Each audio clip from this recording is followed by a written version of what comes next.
माननीय निर्वाचन आयोग Shri Gyanesh Kumar ji on my right side, निर्वाचन आयोग doctor Sukhbir Singh ji Sandhu on my left, आयोग के वरिष्ठ अधिकारीगण और मीडिया के सभी फ्रेंड्स और इस प्रेस कॉन्फ्रेंस में जुड़े हुए सभी हमारे वोटर्स, आप सबका इस प्रेस वार्ता में स्वागत है। We welcome you all at this press conference, which is about the declaration of the schedule for the ensuing state assembly elections in Maharashtra and Jharkhand.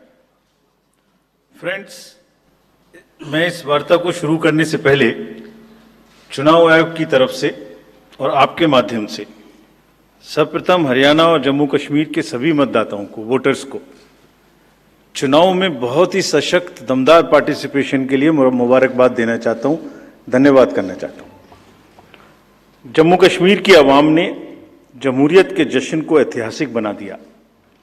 भारी संख्या में पार्टिसिपेट कर अपने जमहूरी हक का शानदार उपयोग किया और जिसने लोकतंत्र की मजबूत नींव रखी है। दुनिया में सबसे बड़े लोकतंत्र के रूप में भारत हर चुनाव में गोल्ड स्टैंडर्ड्स तय कर रहा है, रिकॉर्ड बना रहा है। इन दोनों चुनावों में जो जज्बा दिखाया गया वो लंबे समय तक याद रहेगा। आप सबको वो पिक्चर्स, वो माहौल निश्चित रूप से याद रहेगा। जम्मू कश्मीर की आवाम ने जमहूरियत के जश्न में लोकसभा चुनावों में जो बुनियाद बनाई थी, उस पर एक बहुत ही सशक्त इमारत असेंबली इलेक्शंस में लिखी है और इस जनादेश ने नई आशाएं और उम्मीदों को संचार दिया है। Now it is over to the people of J&K to take this democratic journey forward. और हम एक नया गोल्ड स्टैंडर्ड और सेट कर रहे हैं। Just to remind you, just to recall, चुनाव घोषणा के समय ही हम अपना इरादा घोषित करने लगे हैं। हम अपनी विल और इंटेंट को पहले बताते हैं और उसे पूरा करके दिखाते हैं। Just to take you down the memory lane, Lok Sabha के चुनाव के समय, हम अनाउंसमेंट के समय हमने वादा किया था कि हम 4M की चुनौतियों से निपटेंगे और हिंसा, पुनर्मतदान, धन और सोशल मीडिया के दुरुपयोग की अनुमति नहीं देंगे। और आप सब जानते हैं कि हमने वो करके दिखाया। भारत के चुनावों की गोल्ड स्टैंडर्ड्स की कड़ी में हम एक और नया अध्याय लिख रहे हैं। इसी को आगे बढ़ाते हुए J&K अनाउंसमेंट के समय अगर मैं आपको फिर से याद दिलाऊं कि चुनाव से पहले किस प्रकार की थ्रेट्स थी, आतंकी हमले बढ़ रहे थे। लोग, आप सब लोगों में से बहुत लोग ये भी पूछ रहे थे कि पता नहीं चुनाव आयोग J&K में चुनाव कराएगा कि नहीं कराएगा। और 16 अगस्त को जब चुनाव की घोषणा का समय था, तो इसी प्लेनरी हॉल में हमने अप फ्रंट और बोल्ड वादा किया था। और मुझे याद है मैंने कहा था कि जमहूरियत के जश्न में आपकी शिरकत दुनिया देखेगी नापाक इरादों की शिकस्त की कहानी। और वो कहानी आपने सबने देखी और वो कहानी पूरे वर्ल्ड ने देखी। चुनाव को इंड्यूसमेंट फ्री बनाया गया और जहां J&K में चुनाव कराने का विषय होता था, वहां सीजर्स में 130 करोड़ रुपए के सीजर्स हुए, which is 100 times more then 2014 elections. तो पहले ये बात भी नहीं होती थी कि सीजर्स भी करना है, इस पावर को रोकना भी है। Similarly in Haryana, seizures were to the tune of around 75 crore, 4 times more than 2019 elections. इन दोनों राज्यों के चुनावों में भी नील रीपोल रहे। There was not even a single repoll in both the states, including the state of Jammu Kashmir. कोई वायलेंस नहीं हुई, zero violence, including the state of Jammu Kashmir. एक भी लाठी नहीं चली, एक भी गोली नहीं चली। आप सब इस बात के गवाह हैं। आपने देखे शिकस्त के नजारे। And let us give an ovation to the voters of Jammu Kashmir and Haryana. चुनाव दर चुनाव घटती हुई हिंसा, बढ़ती भागीदारी, रिकॉर्ड सीजर्स, मतदाता बिल्कुल स्पष्ट संदेश दे रहे हैं that they are full belief, they are very very participate in the electoral process. लेकिन कोई बात नहीं, फिर भी अगर मुझे याद आए तो कुछ तो लोग कहेंगे लोगों का काम है कहना। हम उसके बिना चिंता किए आगे बढ़ते हैं, अपना काम सशक्त तरीके से करते हैं, ये आपको विश्वास दिलाते हैं। So friends, now we come to Maharashtra and Jharkhand, जहां पर अब उत्सव का समय है। हाल ही में हमने झारखंड और महाराष्ट्र में विजिट की थी और वहाँ पर political parties, DOs, SPs, IGs, commissioners, enforcement agency सबके साथ बैठक की थी और पूरे व्यवस्था को समझा और उसका रिव्यू किया था. So before we come to the schedule, let me share some basic information about these two states with you. Total districts in Maharashtra are 36 with 288 assembly constituencies, of which 234 are general, and scheduled tribes constituencies 25 and SC constituencies 29. Term of the Assembly of the Maharashtra is ending on 26 November 2024. If we talk about the number of electors in Maharashtra, they are 9.63 crores, 4.97 crores male and 4.66 crores female voters. Young voters की संख्या जिस पे काफ़ी जोर दिया गया था SSR में 1.85 crores और उसमें से 20.93 lakhs are first time voters of 18 to 19 age group. If we tell you about the polling stations in Maharashtra, there are total 1,186 polling stations and at 52,789 locations. Urban being 42,604 and rural being 57,582. इस बार भी हम PWD managed booths बनाएंगे, women managed booths बनाएंगे महाराष्ट्र में भी. Model PSS की संख्या 530 रहेगी. अगर झारखंड में की चर्चा करें तो टोटल डिस्ट्रिक्ट्स की संख्या है 24, टोटल असेंबलीज 81, जिसमें से general 44, STs 28 and SCs 9. Jharkhand की असेंबली का टर्म 5 जनवरी 2025 को कंप्लीट हो रहा है और अगर झारखंड में इलेक्टर्स की बात करें तो 2.6 करोड़ वोटर्स, जिसमें 1.29 crore female and 1.31 crore mail.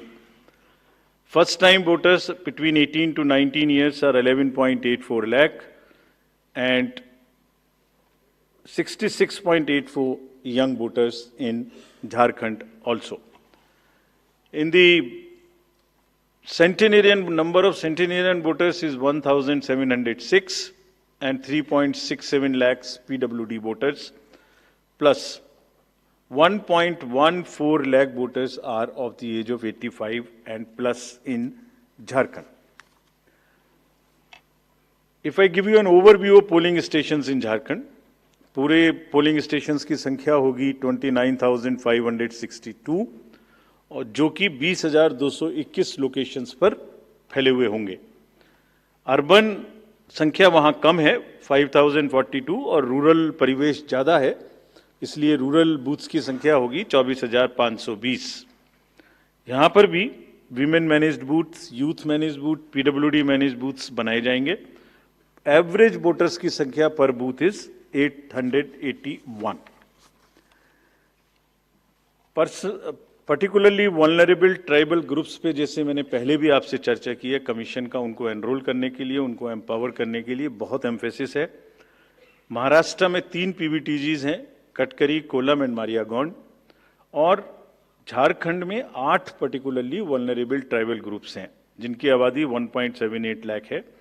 उसमें असुर, बिरोर, मालपाड़िया, पहाड़िया, सौर्या, पहाड़िया, बिरजिया, कोवार एंड सावर, इन सबका लगभग 100% एनरोलमेंट इलेक्टरल रोल में किया गया है. और सभी DOs ये कोशिश करेंगे कि जो भी बूथ्स इनके यहाँ बने वो बहुत सहज इनके ही परिवेश में बने और इस तरह की स्वीप एक्टिविटी करें कि वो सबके सब अधिकतर मात्रा में अपने मतों का प्रयोग कर सकें.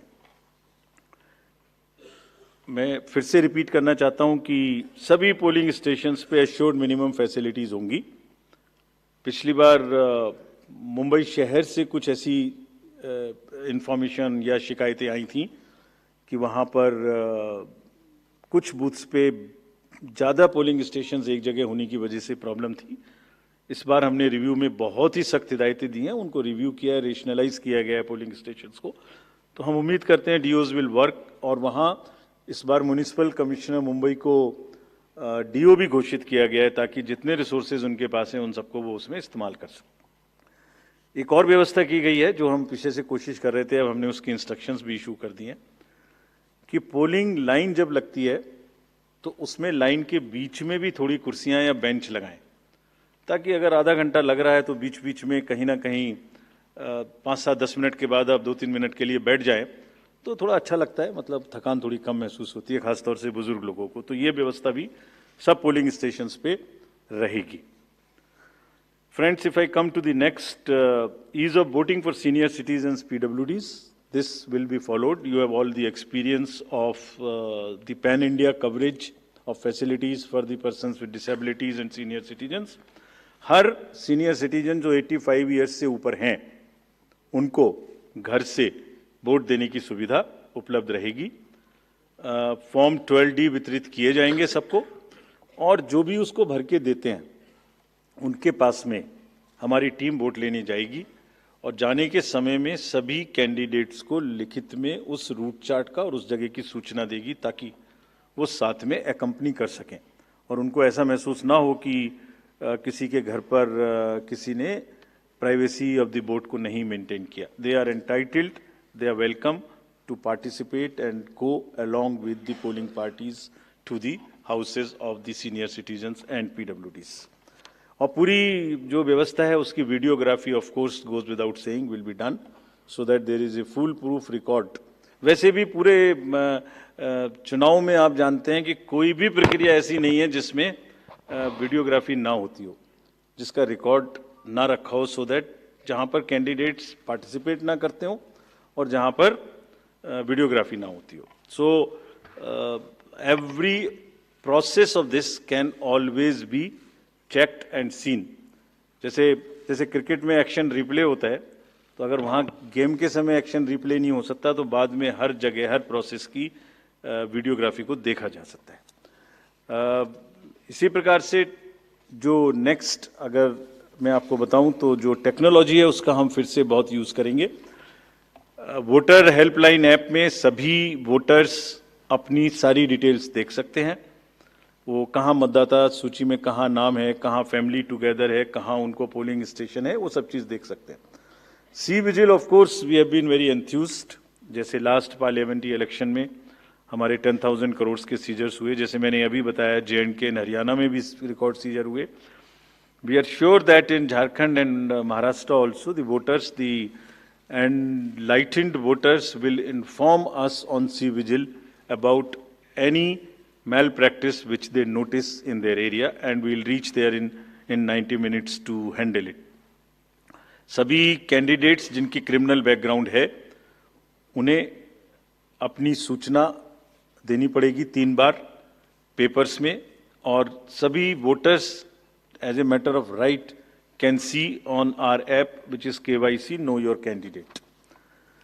हमने जो मीटिंग्स, मैं आपको सिर्फ सारांश में ये बताना चाहता हूँ कि जो मीटिंग्स हमने झारखंड और महाराष्ट्र में की तो डीओज स्टेट एजेंसीज को बहुत ही सख्त हिदायतें दी हैं, मतलब बहुत ही सख्त मीन्स बहुत ही सख्त, कि वो हर तरीके से फ्री एंड फेयर इलेक्शंस कराएंगे, हर तरीके से लेवल प्लेइंग फील्ड को एस्टेब्लिश करेंगे। उनको ये स्पष्ट बताया गया है कि किसी भी पदाधिकारी के विरुद्ध अगर ऐसी सूचना आती है और ये प्रमाणित होता है कि उन्होंने कोई भी कार्य ऐसा किया जिससे लेवल प्लेइंग फील्ड डिस्टर्ब होती है, एक पार्टी को पक्ष एक पार्टी को नुकसान, तो very stern action will be taken against them. This has been very very clearly told to everyone. किसी भी तरीके का प्रलोभन, वही 4 M's जो पहले हमने बात की थी, मनी का डिस्ट्रीब्यूशन, फ्रीबीज का डिस्ट्रीब्यूशन, शराब का डिस्ट्रीब्यूशन, ड्रग्स का distribution will all be under strict watch. All airports, all landings of the aircrafts in the field will all be checked. There would be extensive polling, the checkposts on the borders of the interstate for checking interstate movement, और कहीं से भी multi disciplinary teams वहाँ बनाने के लिए कहा गया है, यानी जिसमें एक्साइज भी होगा, पुलिस भी होगी, जीएसटी भी होगी, ट्रांसपोर्ट के भी लोग होंगे, ताकि वो 24/7 उनकी चेकिंग कर सकें। और साथ में ये भी हिदायत दी गई है कि चेकिंग का मतलब ये नहीं है कि कॉमन सिटीजन को कोई भी हैरेसमेंट होना चाहिए। That precaution must very very carefully be taken about all of them. सभी पोलिंग स्टेशंस 2 किलोमीटर के अंदर हों। किसी भी कंट्रोल रूम्स की स्थापना होगी हर डिस्ट्रिक्ट में, so that they can handle the social media narratives if there is anything which is wrongly being conveyed। ये सब का सब वहाँ पर निश्चित रूप से व्यवस्था होगी।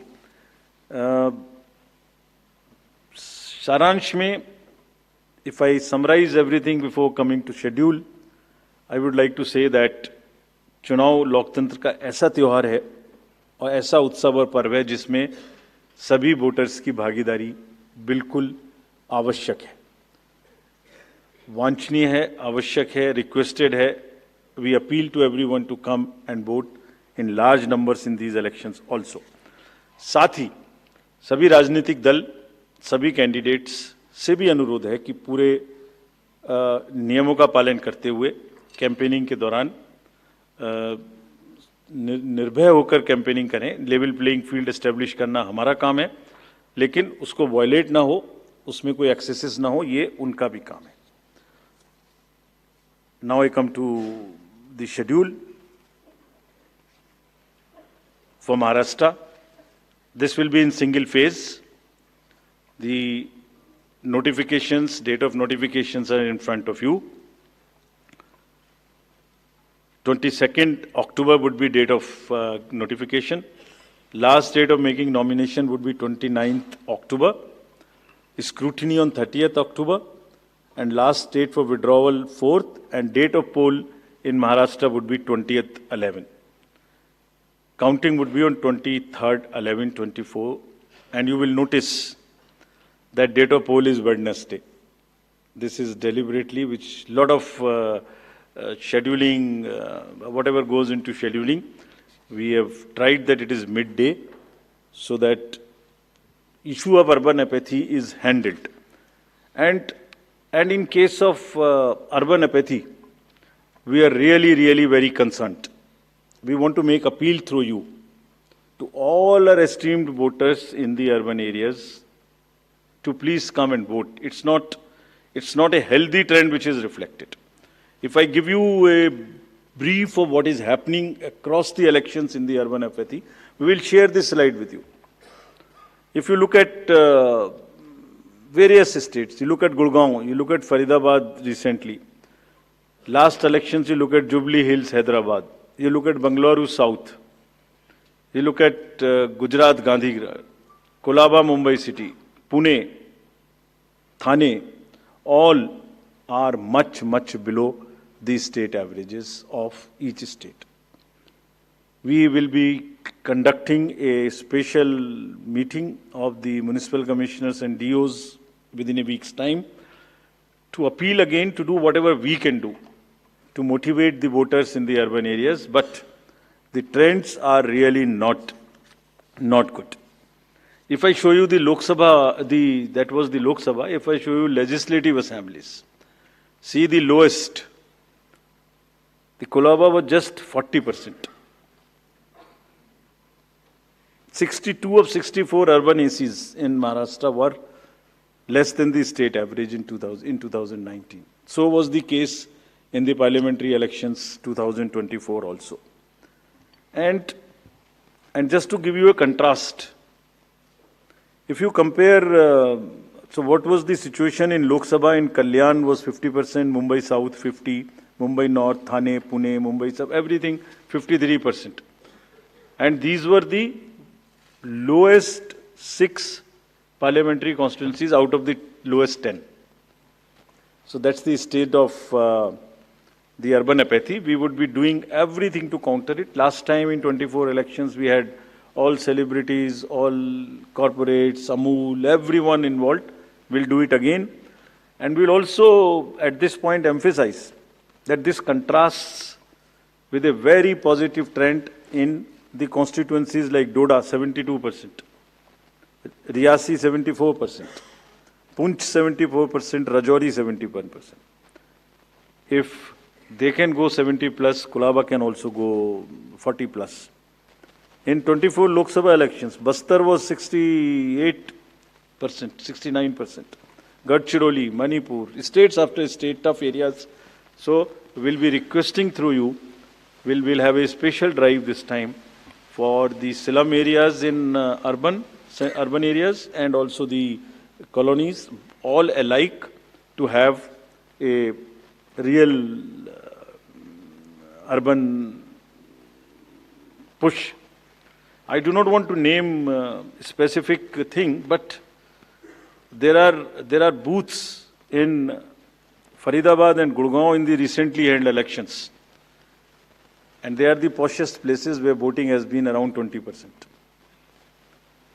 So again, we will be doing a lot of work on this to do whatever we can do to attract the urban voters. Now, friends, coming to Jharkhand.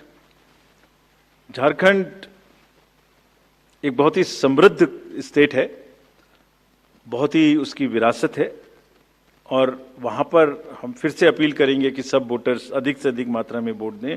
Schedule would be like this. Jharkhand would be in 2 phases. The date of poll, first phase would be on, date of poll would be on 13th November, and the second phase would be along with Maharashtra on 20th November. So the date of issue of notification for Jharkhand phase 1 would be 18th, and for phase 2 would be 22nd, along with Maharashtra. Nominations for phase 1 would be till 25th of October, and for phase 2, 29th. This slide we will share with everyone. And date of poll would be 13th November and 20th November, both Wednesdays. And date of counting would be 23rd 11, that is Saturday. With this, we end our presentation with the request that through you, that all the voters of Jharkhand and Maharashtra कृपया बाहर आइए, कृपया vote करिए. लोकतंत्र के उत्सव में आपकी भागीदारी कि हम बहुत ही रिक्वेस्ट करते हैं, अपील करते हैं आपसे. Thank you very much. So by elections. So we will come back. We'll come back. Okay. Sorry. By elections also. By elections. We have 48 ACs and 2 PCs in 15 states. They will also undergo the elections this time. All the 48 ACs and 2 PCs, the schedule would be like this. All the except 1 AC and 1 PC, where because of the festivities and some reason, all 47 ACs and 1 PC of Kerala would undergo the election along with the phase 1 of Jharkhand. The same schedule. 13th November would be date of poll. And only for 2 ACs, one for assembly and one for parliament. That is Kedarnath in Uttarakhand, because on 12th there is gazetted holiday and dispersal of the parties takes place on that day. Therefore, it is on 20th. And similarly for Maharashtra, except that everything would be during the first phase. Thank you very much. Thank you, sir, for the very comprehensive briefing. Now we will take questions from the media. Please, the gentleman in the blue shirt, please. Thank you. Sir, मेरा नाम प्रशांत लीला रामदास है. मैं news 18 लोकमत से हूँ और मेरा एक सवाल इस तरह का है कि कांग्रेस ने डिमांड की थी जो वहाँ के पुलिस महासंचालक है रश्मि शुक्ला, इनको हटाने को लेकर, इसको लेकर आयोग क्या सोच रहा है और उस पर क्या निर्णय होगा? Question from that side also, from the pink shirt, second row, Mr. Shailesh Yadav. This was about DG.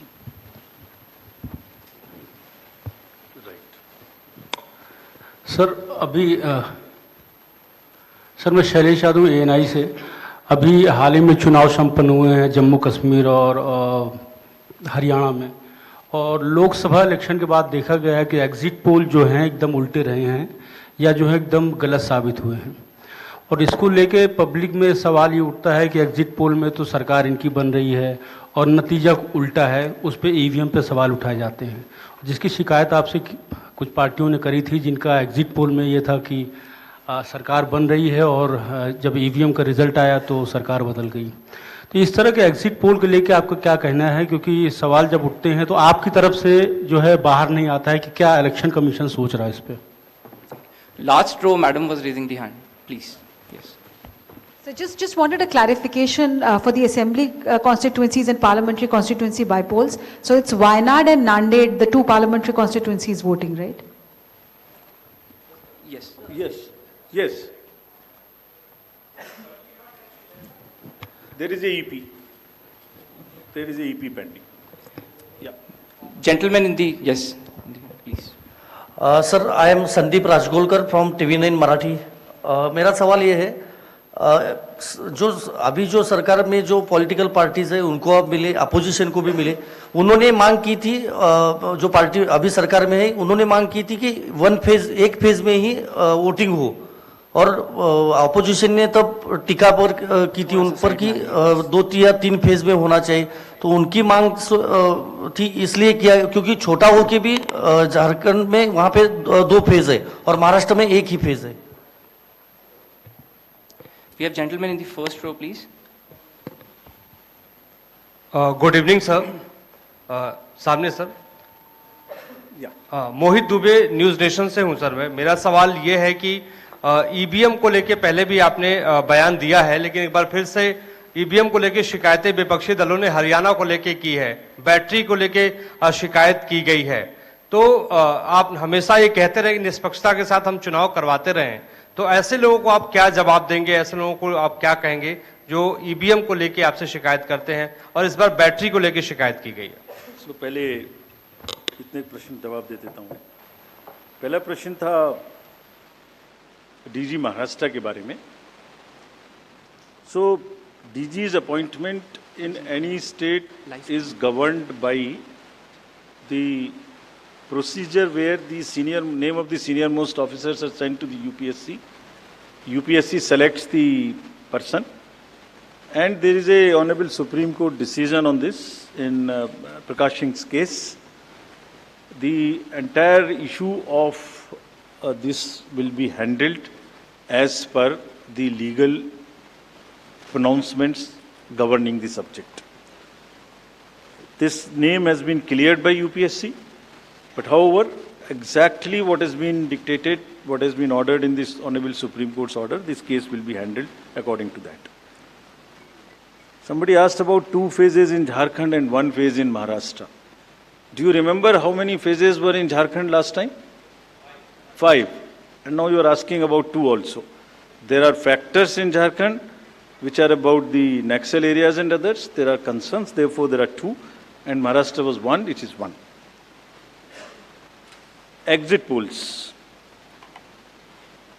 Actually, I didn't want to touch this subject, but since you are asking.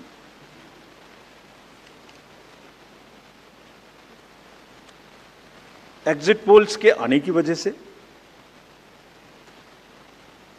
Exit polls के एक expectation set करने की वजह से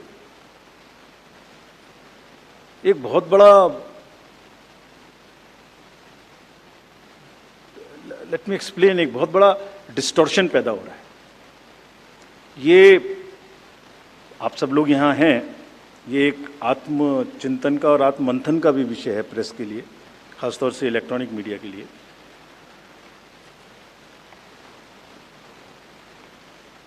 पिछले कुछ election से 2-3 चीजें एक साथ हो रही हैं, अगर हम उसको पूरे कैनवस को एक साथ देखें तो, और ये सबके लिए समझना जरूरी है।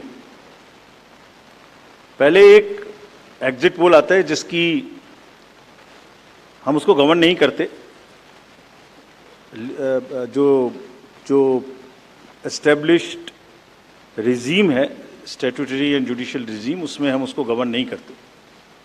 लेकिन एक खुद के आत्मचिंतन की जरूरत जरूर है कि वो उसका सैंपल साइज क्या था, उसका सर्वे कहाँ हुआ, उसका रिजल्ट कैसे आया, अगर मैं उस रिजल्ट से मैच नहीं किया तो मेरी क्या रिस्पॉन्सिबिलिटी है, कहीं कोई डिस्क्लोजर्स हैं कि नहीं है, ये सब देखने की ज़रूरत है बहुत सख्त.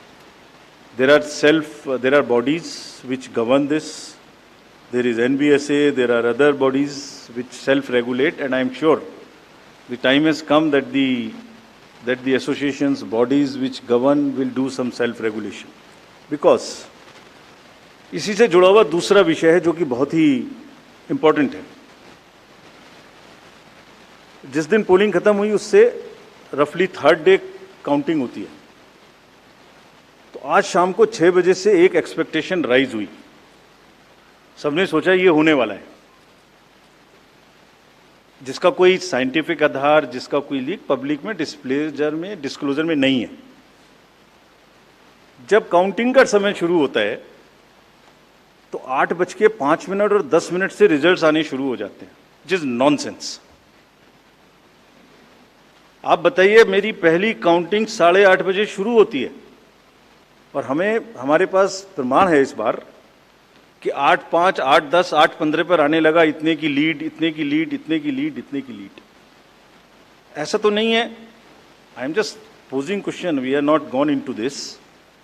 बट ऐसा तो नहीं है कि एग्जिट पोल को जस्टिफाई करने के लिए वो शुरू में ट्रेंड्स आ गए कि हमने तो ऐसा कहा था, वैसे ही ट्रेंड हो रहा है, बाद में जो होगा वो होगा. और अचानक से पहला रिजल्ट एक राउंड का 8:30 बजे जब काउंटिंग शुरू हो रही है तो 9 बजने में 10 मिनट, 9 बजने में 5 मिनट से पहले 20 मिनट भी लगेंगे एक राउंड में, तो आ ही नहीं सकता.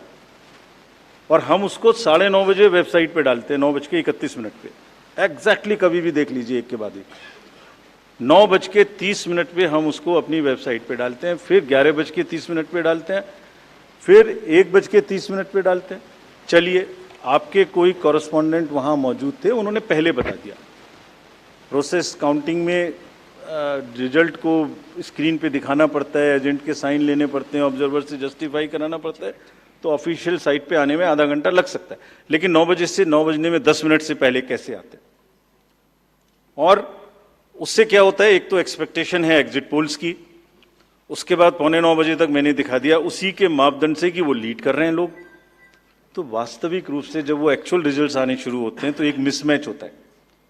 And that mismatch is also giving this can lead to serious issues sometimes. Even the gap between expectation and achievement is nothing but frustration. So ये एक विषय ऐसा है जिस पर हम तो नहीं, हमारे हाथ बंधे हुए हैं, लेकिन एक कुछ ना कुछ मंथन की, कुछ ना कुछ. एंड आई एम श्योर जब इस देश में, जब कंट्री में इस तरीके की जरूरत होती है तो एक सेल्फ करेक्शन हो जाता है. तो सभी रिस्पॉन्सिबल लोग इसका सेल्फ करेक्शन जरूर करेंगे. I am sure about it. EVM के बारे में आपने फिर से पूछा.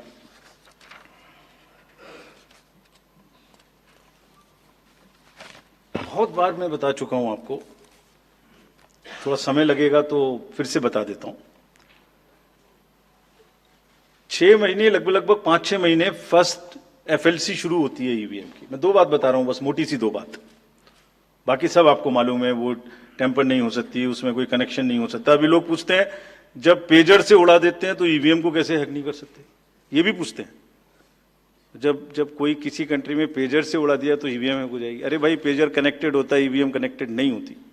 एनीवे, 2 बात मोटी मैं आपको बताता हूं, बहुत मोटी.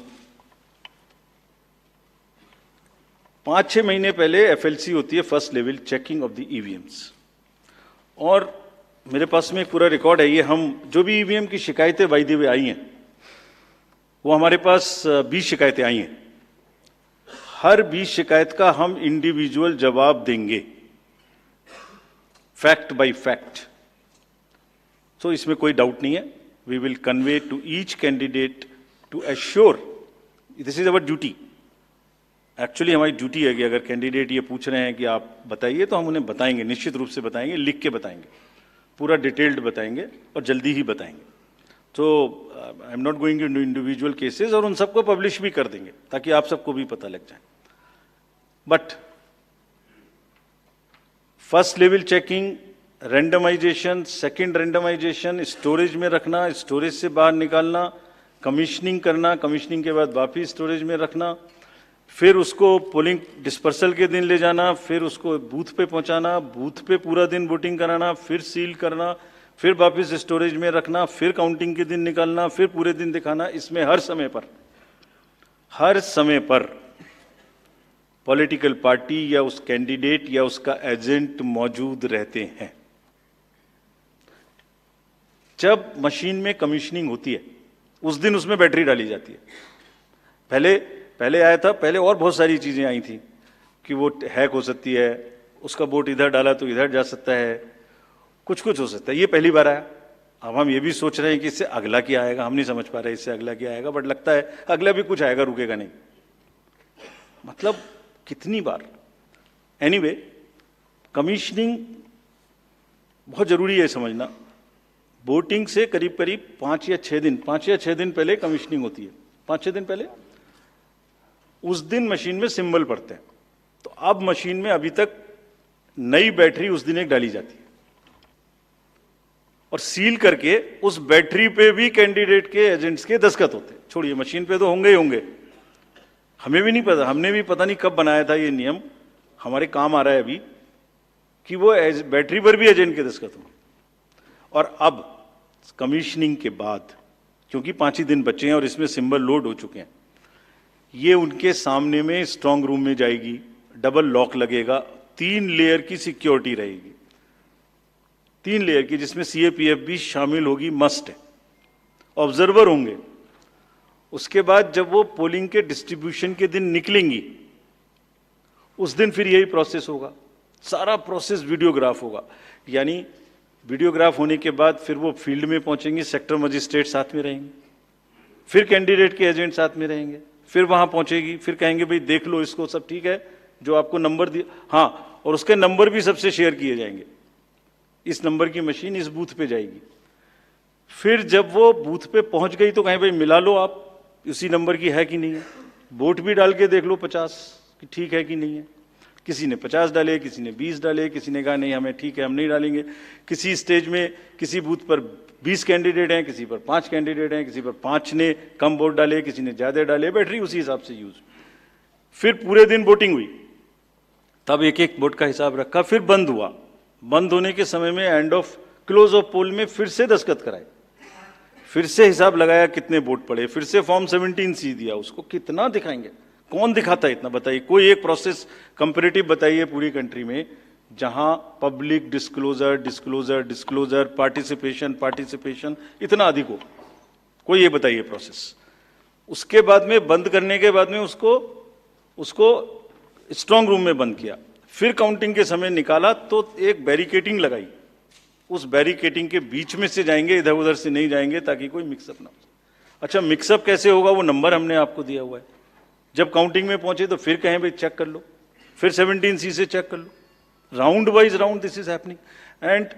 And there is a provision for objecting to any of the issue relating to this at any stage, which has not happened. So हम इंडिविजुअल जिसने, वो बिल्कुल सेफ है, बिल्कुल रोबस्ट है। अच्छा, और मैं बताता हूं आपको, आप पिछले 15-20 इलेक्शंस देख लीजिए, it is giving results after results differently. जहां मतलब ऐसा नहीं हो सकता कि जब पसंद का रिजल्ट ना आए तभी गलत है, ऐसा नहीं हो सकता। एनीवे, हम सबका इंडिविजुअल जवाब देंगे और आपको भी बताएंगे, उसको वेबसाइट पे डलवाएंगे, जवाब दे देंगे आपको। एक FAQ भी बनाएंगे उसका, बताता हूं मैं आपको, बट इसमें थोड़ा सा, चलिए आप अपना प्रश्न पूछ लीजिए, अभी ये बता देता हूं। जी सर, बता दे, ये भी इसी के साथ बता दे। Will take some questions from the, नहीं, ये प्रभु जी का इसके साथ ही बता देता हूं। जैसे मैंने पहले बताया, ये एक सिंगल यूज बैटरी है। जब ये पड़ेगी तो 5-6-7 दिन के लिए इस्तेमाल होगी। इसकी जैसे आपके कैलकुलेटर में बैटरी है, I mean it is not mobile का बैटरी जो एवरी दिन चार्ज होगी, it is like calculator battery, 5 साल तक चलती रहेगी। जब शुरू हुई तो मान लिया वो 100% थी, और वो धीरे धीरे यूज डिसयूज, कितना एक्सटेंसिव यूज, कितना ग्राफ किया, सबसे यूज होती रहेगी 10 साल के बाद तक, 5 साल तक। 5 साल में जब बंद होगी तो पता लगा उससे पहले 3-4% थी, आपको पता नहीं लगेगा, सडनली बंद हो जाएगी। बट हमने प्रोविजन बनाया हुआ है कि जब इनिशियल ये शुरू होगी तो इसकी 2 चीज हुई, एक परसेंटेज ऑफ चार्ज, एक output. Output is in terms of voltage, it's a very low required voltage which the machines require.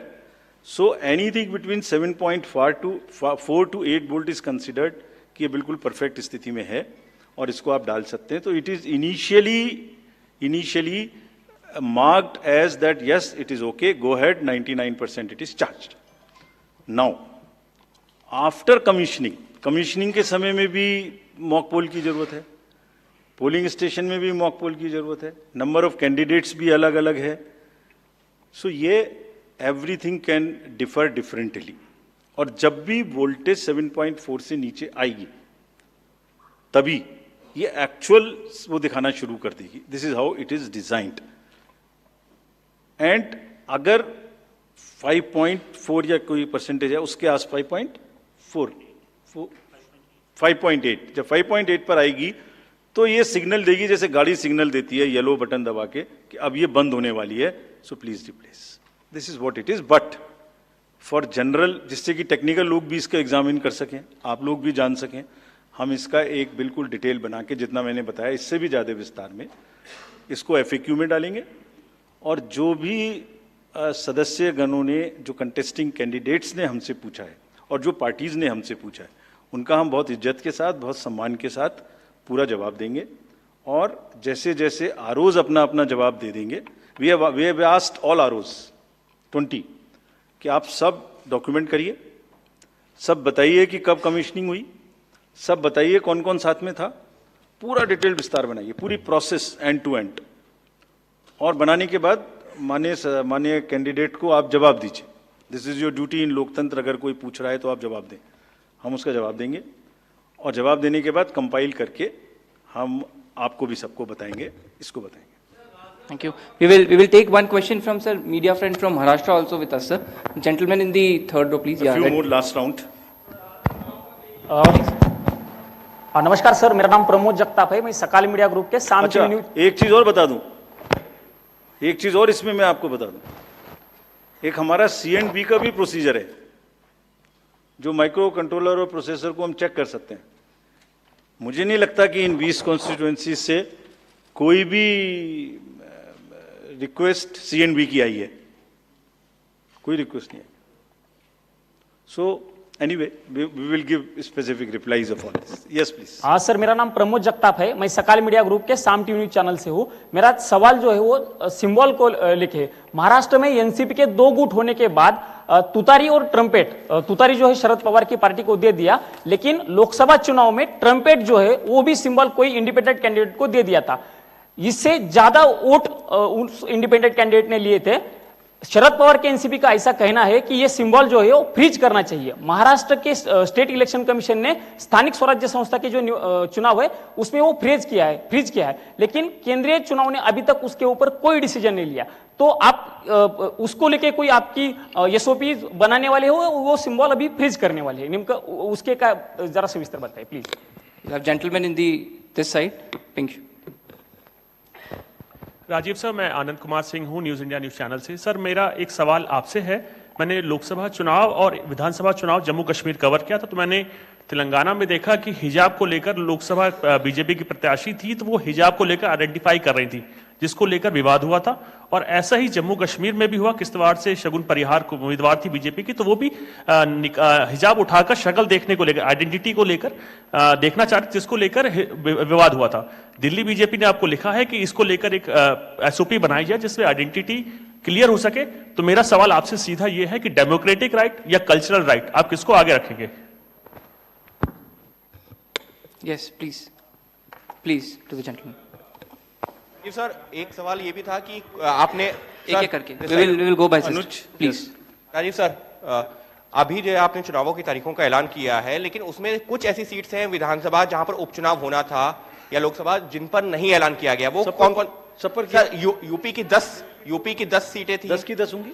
9 किया है। Basirhat is under the election petition. There is an election petition in Basirhat. So that is one case. 10 सीटें थी ना sir. Milkipur also is under election. So let me say it that way. जहां election petition नहीं है वहां सब में हो रहा है. ठीक है, वो दे देंगे. वो 2 तो मैंने बताई दी आपको. चलिए, let us go orderly. Yeah, please follow a system. Thank you. One gentleman in two more. this row, green. 2 last questions, please. Sir, this is Nishant Azad from Organizer English Weekly. My question is that misuse of AI and deepfakes is increasing. So, what are the steps Election Commission is taking to deal with this issue? Good question. Sir, अभी मुंबई जैसे बड़े शहर में जिस तरीके से दिन दहाड़े मर्डर हुआ, महाराष्ट्र में जिस तरह से लगातार घटनाएं बढ़ी हैं अपराध की, इसको लेकर बहुत ज्यादा चिंताएं हैं, बहुत सारी बैठकें भी हुई हैं. इसको लेकर किस तरीके से चुनाव आयोग ने इससे पहले हालांकि बैठक की थी, अब किस तरह से तैयारियां की जा रही हैं ताकि खास करके शहरी इलाकों में जहां पर आप वोटिंग परसेंटेज वैसे भी कम देख रहे हैं, बांद्रा का इलाका हो, जुहू वर्सोवा, कैसे लोगों में कानून और व्यवस्था के लिए लोगों के मन में विश्वास पैदा करेंगे ताकि लोग वोटिंग के लिए ज्यादा से ज्यादा निकलें? Thank you. We will take one more question, sir. Let him answer. Let him answer. Let me answer these questions first. About this symbol, first question is about the symbol of the NCP. NCP का जो symbol है, man blowing turi. So उसमें हमारे पास में 2 request आई थी NCP SP से. एक तो ये आई थी कि उनको जब हमने रिकॉग्नाइज कर लिया है जे स्टेट पार्टी, तो उन्हें हम कंट्रीब्यूशंस रिसीव करने की भी स्वीकृति दें. और दूसरी रिक्वेस्ट आई थी कि उनको जो उनका सिंबल है वो प्रोमिनेंट नहीं है, वो जब वोटिंग मशीन के बैलेट यूनिट के अंदर में छोटा दिखाई देता है, तो उसका रेशियो ऐसे चेंज कर दीजिए कि वो स्पष्ट से मैन ब्लोइंग तुरी दिखाई देने लगे. और दूसरी रिक्वेस्ट एक और भी साथ में थी कि उस जैसा एक कोई ट्रम्पेट है उसको हटा दीजिए. 3 रिक्वेस्ट थी. सो पहली रिक्वेस्ट हमने उनकी मान ली. हमने उन्हें उसी दिन ऑथराइज कर दिया था कि आप ड्यूली कंट्रीब्यूशंस ले सकते हैं, subject to the disclosures which every political party has to do. Secondly, हमने उनको लिखित में ये भी छूट दी थी कि आप खुद हमें बताइए कि आप अपने सिंबल को मैन ब्लोइंग तुरी को किस तरीके से बैलेट यूनिट में दिखाना चाहेंगे. तो उन्होंने कहा था हम इस तरह से दिखाना चाहेंगे. 1-2 चॉइस दी थी, जो उनकी पहली चॉइस थी वो हमने मान ली. सो इस इलेक्शन में उनका सिंबल वुड बी ज्यादा दिखाई देगा, मतलब प्रोमिनेंटली दिखाई देगा. तीसरी रिक्वेस्ट थी, वो एक ट्रम्पेट है इस टाइप की, जो कि मैन ब्लोइंग तुरा से बिल्कुल डिफरेंट है. तो कमीशन ने उसी दिन बताया था कि वो उससे डिस्टर्ब नहीं करता है. So all the 3 have been accepted. That is 1. All AI and deep fakes, this is a very, very contextual question. This is disturbing all the elections world over. I have said it earlier also. It's a very serious issue. हमने इसके लिए 2-3 चीजें की हैं, और आपने अगर 24 parliamentary election में देखा होगा, सो ऐसी घटनाएं हम रोक पाने में सक्षम हुए थे कि किसी की फोटो किसी के साथ लगा दी, किसी की आवाज किसी के साथ मिला दी. इस तरीके के बहुत पॉसिबल AI रिलेटेड न्यूसेंस हो सकती थी. We were able to control it essentially through the control rooms which have been set up, social media teams which have been set up in all the districts I am saying, and in police headquarters, to monitor continuously anything which is fake and take corrective action immediately. This has led to, in some cases, takedown, some cases blockade, and in some cases even criminal action wherever it was warranted. कुछ लोग हैं जो अभी भी एकदम झूठ narrative किसी ना किसी तरीके से चलाते हैं. हम उसको अभी तक हमने कुछ नहीं किया है. अभी तक हमने उसको ये सोच के रखा हुआ है कि लोग खुद देख देख के समझ जाएंगे कि ये झूठ है. इसलिए we are going absolutely slow, but it has not cross the red line. The day it crosses red line, they will also be tackled. Identity, democratic identification versus cultural identity. This has conduct of election rules, section 35.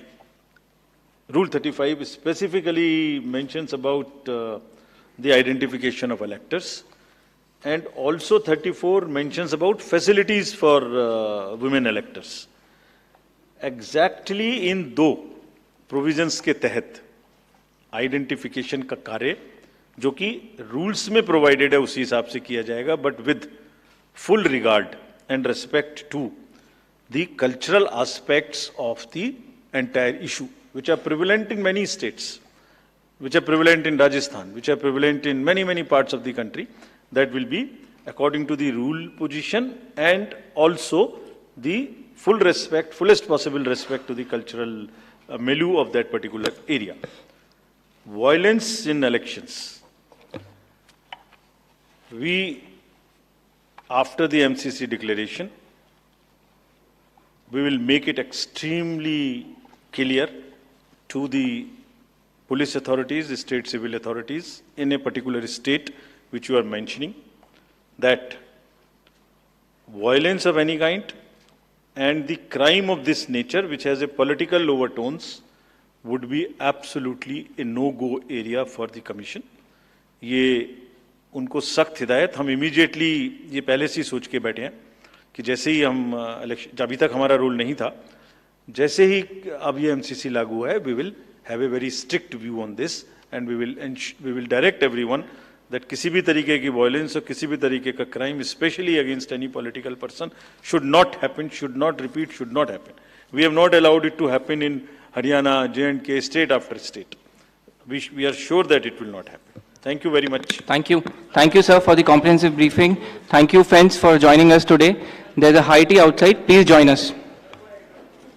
We have shared all the details along with the presentation and press note with our media friends in their WhatsApp group. They will also be uploaded on our website. Thank you.